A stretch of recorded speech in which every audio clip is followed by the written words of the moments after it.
சென்னையில் நடைபெற்று வரும் திமுக தகவல் தொழில்நுட்ப அணி நிர்வாகிகள் கூட்டத்தில் முதல்வர் ஸ்டாலின் உரையாற்றி வருகிறார். பார்க்கலாம். தம்பி TRV ராஜா அவர்களுக்கு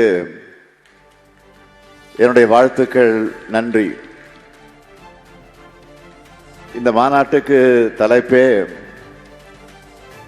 லோடிங் 2.0 ரொம்ப சரியா வச்சிருக்கிறார். ஏற்கனவே நான் உங்களை சந்திச்சப்போ சொன்னது உங்களுக்கு ஞாபகம் இருக்கும். களத்துல கழகத்திற்காக உழைக்கிறவங்களை போர்வாள் என்றும், இணையத்துல களமாடுறவங்களை ஃபயர்வால்னு சொன்னேன். அதையே டேக் லைனா மாத்தி ஃபயர்வால்ஸ் 2026 உங்களை அடையாளப்படுத்தி இருக்கக்கூடிய நம்ம ஐடி விங். அது மட்டுமல்ல, ஒவ்வொரு மாவட்டத்திலையும் ஒரு வார் ரூம் அமைச்சு அதுக்கு டிஸ்ட்ரிக்ட் ஃபயர்வால்னு பேர் வச்சு செயல்பட்டு இருக்காங்க. நம்ம ஐடி விங் எப்படி செயல்படுது என்பதற்கு 2 முக்கியமான நிகழ்வுகளை எக்ஸாம்பிளா சொல்ல விரும்புறேன். அண்மையில் நம்ம கழகம் முன்னெடுத்த ஓரணியில் தமிழ்நாடு முன்னெடுப்பும், SIR பணிகளில் நம்ம தமிழ்நாட்டு மக்களோட வாக்குரிமையை உறுதி செய்ய எடுத்துக்கிட்ட முயற்சிகளையும் பலரும் பாராட்டி பேசியிருந்தாங்க.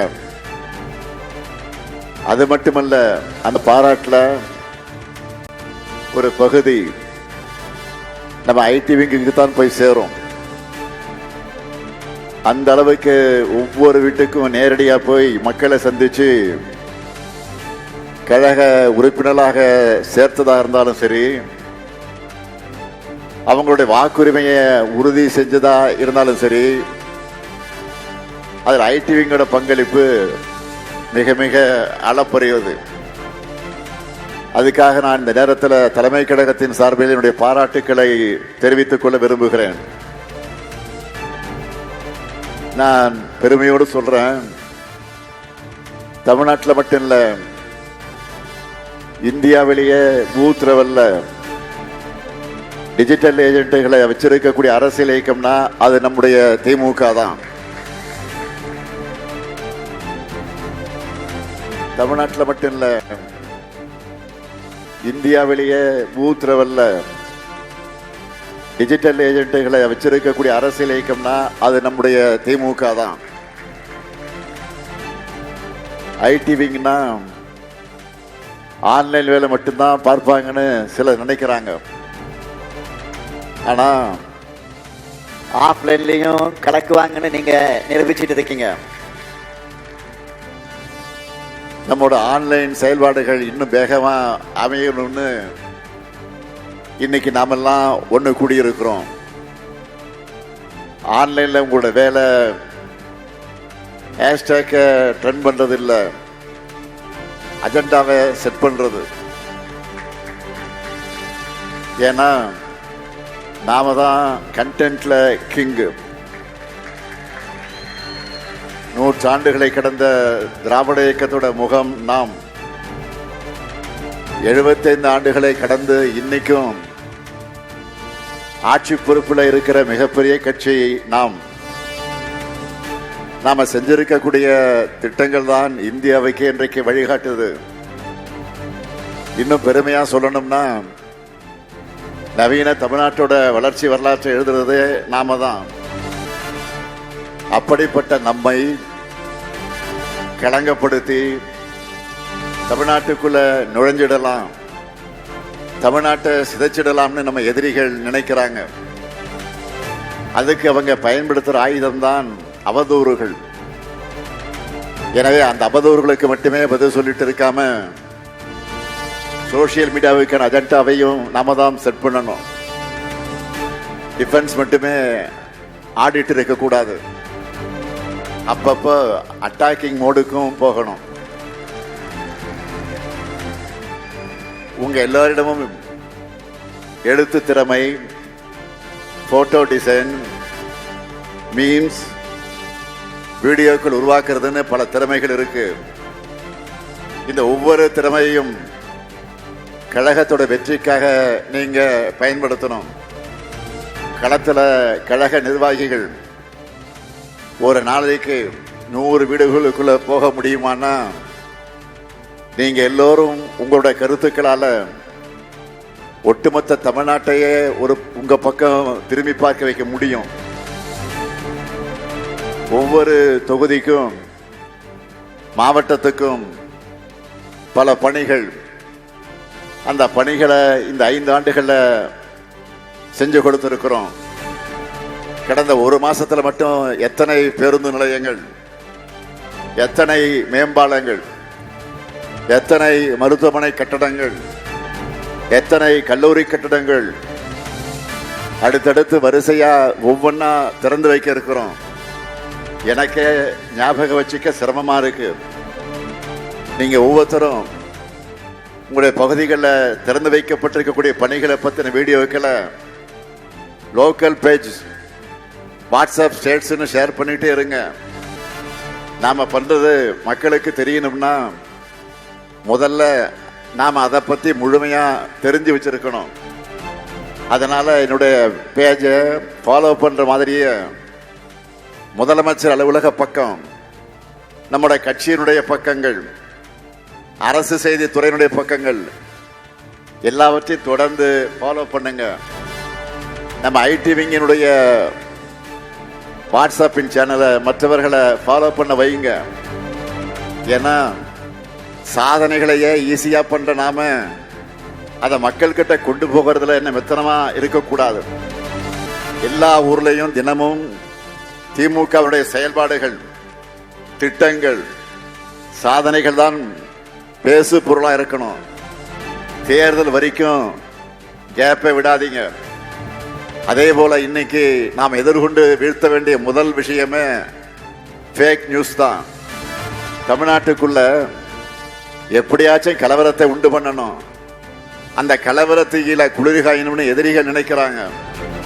கடந்த 5 ஆண்டுகள்ல டிசைனா பொய் செய்திகளை பரப்பி பார்த்தாங்க. ஆனா அவங்க எண்ணம் நிறைவேறல.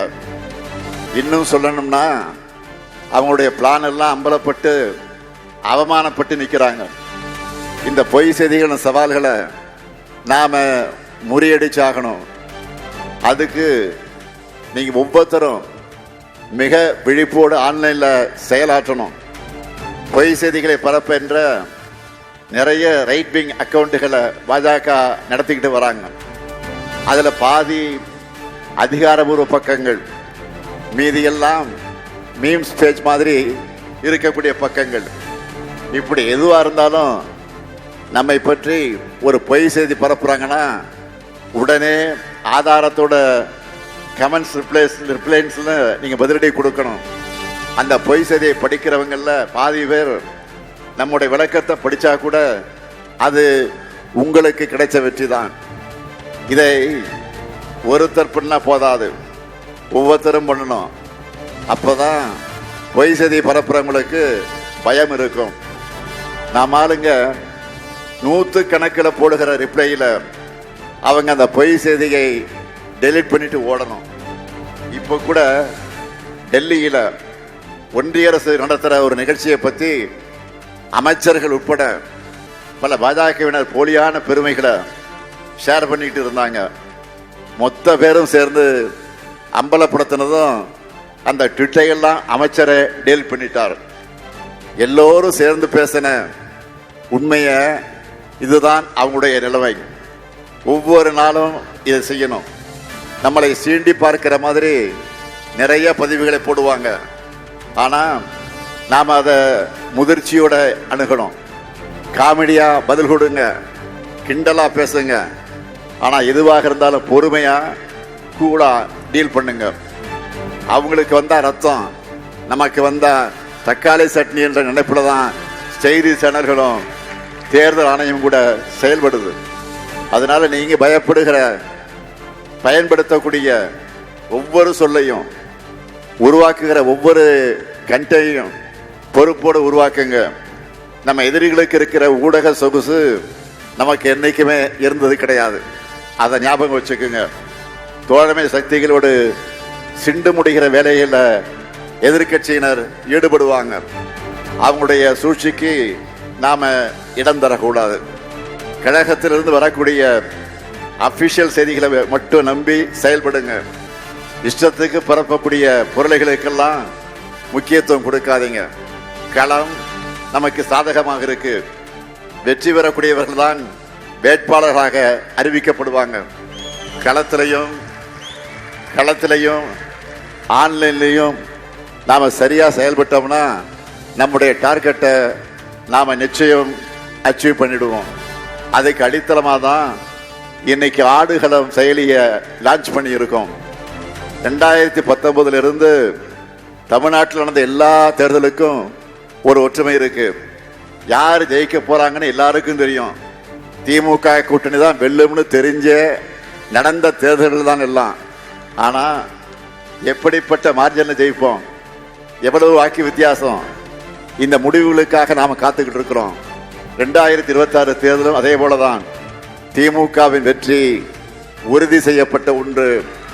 ஆனா அது எவ்வளவு பெரிய வெற்றியா அமையணும் என்பதை நோக்கி தான் நாம எல்லோரும் உழைச்சிக்கிட்டு இருக்கிறோம். கட்சியில உறுப்பினரா நிர்வாகியா இருந்து உழைக்கிற செயல் வீரர்கள் எல்லா கட்சியிலும் இருப்பாங்க. ஆனா அடிப்படை உறுப்பினராக கூட இல்லாம கொள்கைக்காக இணையத்தில் களமாடுற தோழர்கள் திமுகவுக்கு மட்டும்தான் உண்டு. இத நீங்க பதவிக்காக பண்ணல, எம்பி ஆகணும், எம்எல்ஏ ஆகணும், கவுன்சிலர் ஆகணும் பண்ணல. இந்த இயக்கத்தால கல்வி அறிவை பெற்றவர்கள் நாம். கழகத்தின் திட்டங்களால் உயர்ந்தவர்கள் நாம். கலைஞரால சமூக நீதி பார்வையை கற்றுக்கொண்டவர்கள் நாம். மொத்தத்தில் திராவிடத்தால் எழுந்தோம் என்கிற நன்றி உணர்வோடு எதையும் எதிர்பார்க்காம எதிர்காலத்துக்காக கழகத்தை ஆதரிக்கிறவங்க நீங்க. இப்படிப்பட்ட தொண்டர்கள் இல்லாத எதிர்க்கட்சிகளால் இந்த உணர்வை எப்பவுமே புரிஞ்சிக்க முடியாது.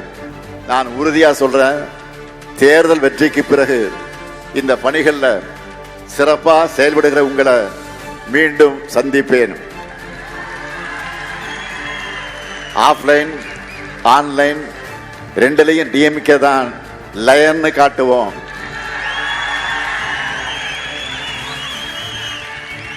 வெல்வோம் ஒன்றாக. நன்றி, வணக்கம்.